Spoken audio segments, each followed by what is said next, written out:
A Polícia Federal foi na casa do Wagner, foi na casa do Nogueira, apreendeu o celular, apreendeu o relógio, dinheiro estrangeiro, mas na casa do Flávio Bolsonaro, que pediu 134 milhões ao Vorcaro, enquanto ele estava de tornozeleira, bom, nada, zero. E é isso que eu não consigo engolir. Gente, a PF foi até o Wagner com mandado de busca e apreensão autorizado pelo André Mendonça no STF, saiu de lá com celular, relógio caro, moeda estrangeira e o que justificou essa operação?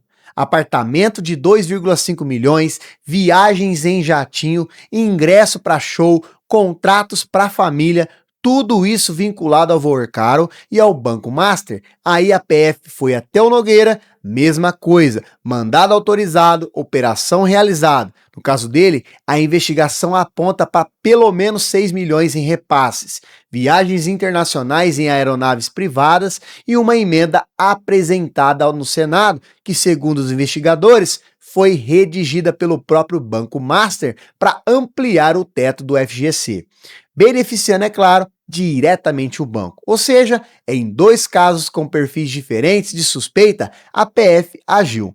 Pediu ao STF, o STF autorizou, a operação aconteceu.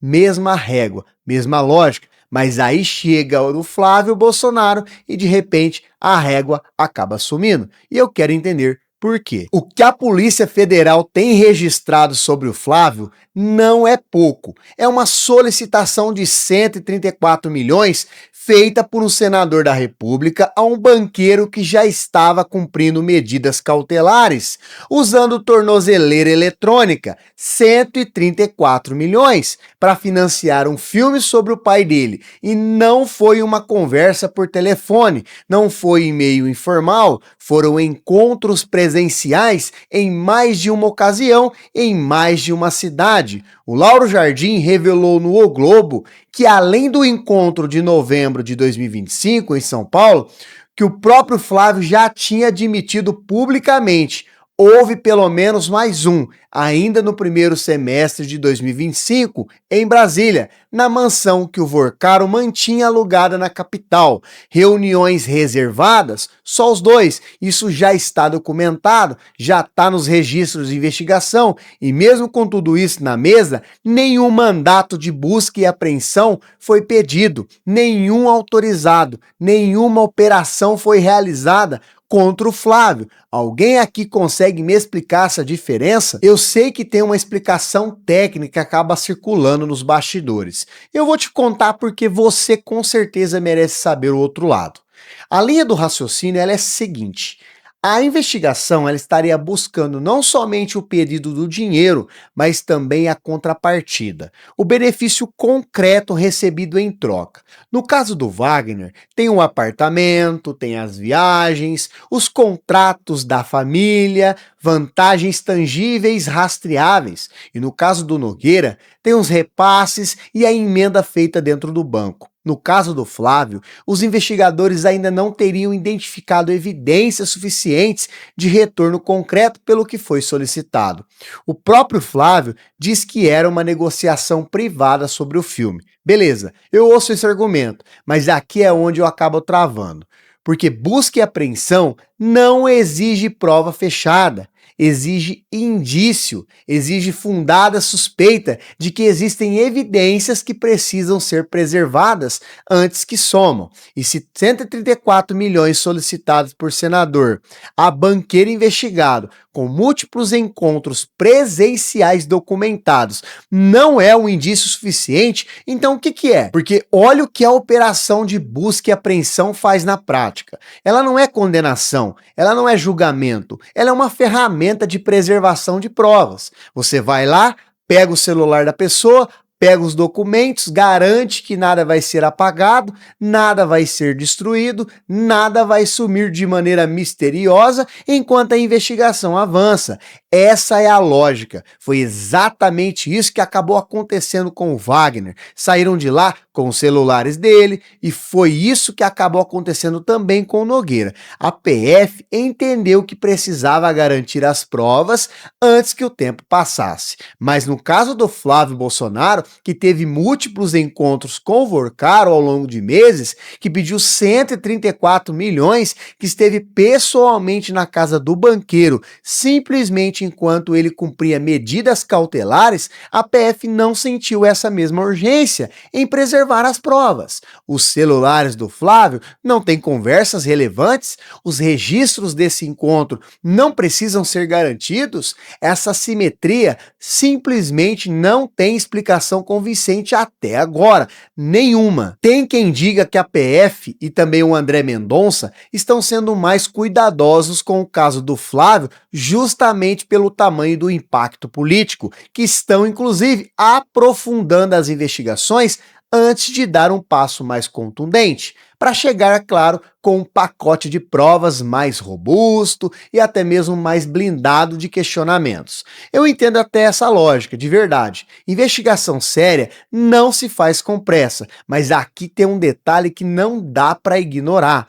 A gente está em 2026, né? Inclusive a gente está no período das eleições, e o Flávio Bolsonaro é o principal candidato do lado bolsonarista.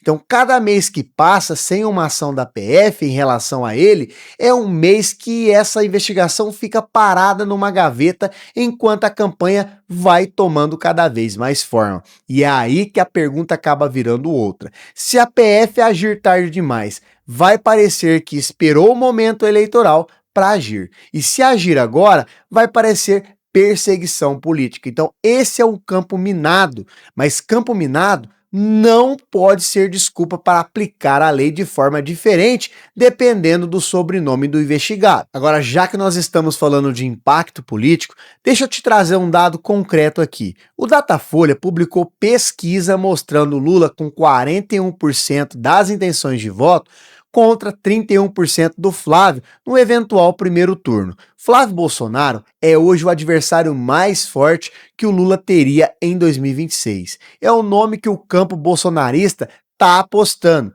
e é esse cara que está com o nome no meio de uma investigação da PF envolvendo 134 milhões pedidos a um banqueiro que usava a tornozeleira.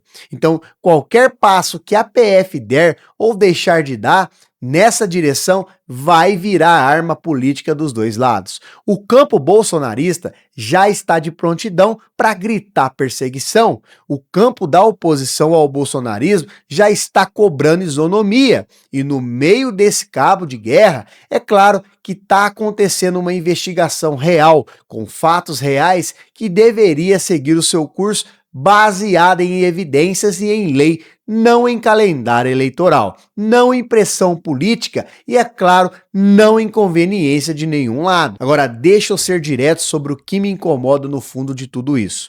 Não é necessariamente a ausência da operação contra o Flávio.